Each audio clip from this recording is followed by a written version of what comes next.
sizothetha ngoxolo. Uxolo into enqabileyo ebantwini ehlabathini. Amen. Athi umuntu uxolele. Ibe imisebenzi yakhe ingatholanga. Athi ndikuxolele bawusiyali.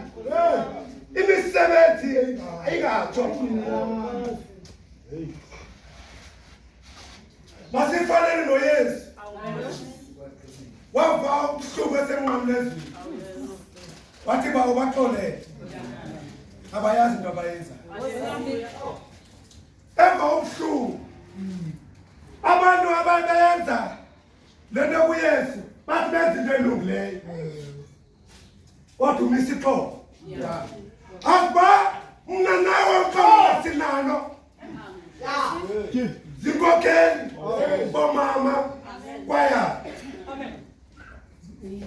Aba ixolo sinalo na. Njengoba namhlanje sizokhetha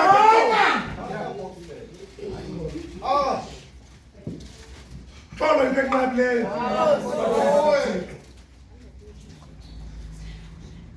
Yinto enqabileyo ebantwini uxolo. Kodwa namhlanje apha eFree Church sizothetha ngexolo. Baxolele babo. Abayazi into abayenza.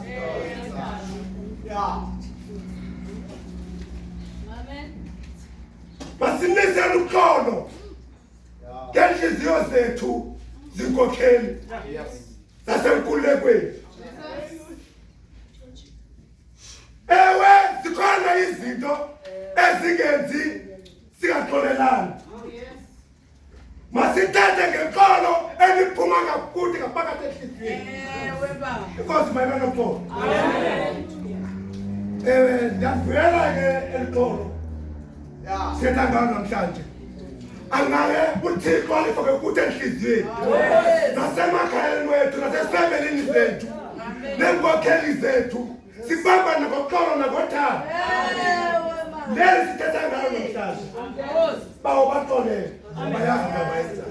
Inkosi bathishile.